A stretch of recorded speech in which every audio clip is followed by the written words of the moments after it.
दोस्तों, कहते हैं ना, घर में नमक का सही स्वाद हो तो खाने का मजा दोगुना हो जाता है।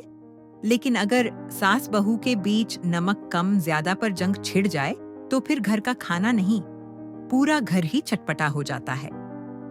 तो चलिए आज सुनते हैं एक ऐसी ही मजेदार सास बहू की कहानी। लेकिन हाँ, शुरू करने से पहले एक छोटी सी रिक्वेस्ट। अगर आप ये वीडियो YouTube पर देख रहे हैं तो हमारे चैनल को सब्सक्राइब जरूर करें, और अगर Facebook पर देख रहे हैं तो पेज को फॉलो करें और इस वीडियो को शेयर करना ना भूलें। और हाँ, अगर कहानी अच्छी लगे तो नीचे कमेंट में जरूर लिखें, नमक में भी मजा है। एक छोटे से मोहल्ले में रहती थी सासू माँ कमला देवी और उनकी बहू रीना। कमला देवी पुराने जमाने की सीधी सादी महिला थीं, नमक कम खाने की आदत। वहीं रीना नई पीढ़ी की फटाफट और तेज मिर्च मसाले वाली बहू, जिसे हर डिश तगड़ा छटपटा ही पसंद था। अब घर की सबसे बड़ी लड़ाई थी खाने का स्वाद। जहां सास कहती नमक कम डालो, सेहत अच्छी रहती है, वहीं बहू कहती नमक ज्यादा डालो, तभी खाने में जान आती है। बस हर रोज का यही झगड़ा, यही खींचतान। एक दिन कमला देवी ने सोचा, बहू को सबक सिखाना ही पड़ेगा। आज ऐसा खाना बनाऊंगी कि इसको पता चले स्वाद का असली मतलब क्या होता है। उन्होंने चुपचाप सोचा, आज नमक बिल्कुल नहीं डालूंगी।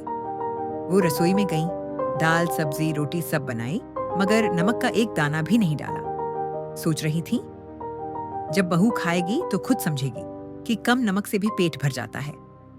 दूसरी तरफ रीना भी चुप नहीं बैठी। उसने भी सोचा, आज सासू माँ को मजा चखाना है। मैं खाना इतना नमकीन बनाऊंगी कि इन्हें लगेगा जैसे समुद्र ही खा लिया। और उसने सब्जी, दाल, यहाँ तक कि रायते में भी नमक दोगुना डाल दिया। शाम को पूरा परिवार खाने की टेबल पर बैठा। कमला देवी गर्व से मुस्कुराई, लो जी, आज मैंने खुद खाना बनाया है। रीना भी पीछे नहीं, और ये डिश मैंने बनाई है। सबसे पहले कमला देवी की बनी दाल सबको परोसी गई। जैसे ही सबने पहला निवाला लिया, अरे माँ, इसमें तो नमक ही नहीं है, बेटे गगन ने चिल्लाकर कहा। रीना हंसते हुए बोली, सही कहा, जैसे बिना नमक का खाना अधूरा होता है, वैसे ही सासू माँ का स्वाद भी अधूरा है। अब बारी आई रीना की बनी सब्जी की। सब्जी मुंह में जाते ही सबके चेहरे बदल गए। अरे रीना, इसमें तो इतना नमक है कि मुंह ही सूख गया। सासू माँ मुस्कुराकर बोली, देखा बेटा, यही है बहू का स्वाद, नमक में भी तैरना पड़ेगा। पूरा घर हंसी से गूंज उठा। अब शुरू हुआ असली नमक युद्ध। बेटा गगन भी हंसी मजाक में अपनी बात कहे बिना कहाँ मानने वाला था।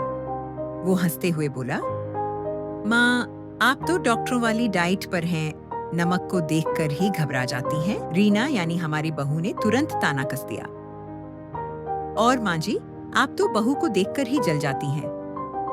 अब दोस्तों, सासू माँ भला कहाँ पीछे रहने वाली थी। उन्होंने मजाक में कहा, बहू, तेरा खाना खाकर तो घर की बीपी मशीन ही बेचनी पड़ेगी। बहू ने आंखें घुमाते हुए पलटकर जवाब दिया, और आपका खाना खाकर तो जीभ को छुट्टी पर भेजना पड़ेगा। दोस्तों, ये रोज की खट्टी मीठी नोकझोंक इतनी मजेदार थी कि पड़ोसी तक मुस्कुरा देते। मोहल्ले में चर्चा चल पड़ी, अरे वहां तो नमक वाली सास और नमक वाली बहू की जंग चल रही है। लोग कहते, इस घर में दाल रोटी चाहे जैसी बने, लेकिन नोकझोंक का स्वाद हर दिन ताजा ताजा मिलता है। एक दिन घर में मेहमान आए। कमला देवी ने सोचा, अब तो बहू को समझाना ही पड़ेगा। वहीं बहू ने भी ठान लिया, सासू माँ को हराना है। लेकिन जब दोनों खाना परोसने लगी तो मेहमान ने कहा, वाह, खाने में तो कम नमक और ज्यादा नमक, दोनों का ही मजा है। असली स्वाद तो इस घर की नोकझोंक में है। बस वहीं दोनों को समझ आ गया कि भले ही स्वाद में फर्क हो, लेकिन घर का असली मजा तो साथ बैठकर खाने और हंसी मजाक करने में ही है। इसके बाद से उन्होंने तय किया, अब से खाना हम दोनों मिलकर बनाएंगे, ताकि नमक सही रहे और घर में भी मिठास बनी रहे। तो दोस्तों, कैसी लगी आपको ये मजेदार नमक कम नमक ज्यादा वाली कहानी? क्या आपके घर में भी ऐसा नमक का झगड़ा हुआ है?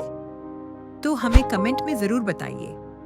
और हाँ, अगर आप YouTube पर ये वीडियो देख रहे हैं तो चैनल को सब्सक्राइब करना मत भूलिए और अगर फेसबुक पर देख रहे हैं तो पेज को फॉलो करें और वीडियो को शेयर करें। याद रखिए, नमक चाहे कम हो या ज्यादा, असली स्वाद तो रिश्तों की हंसी ठिठोली में है।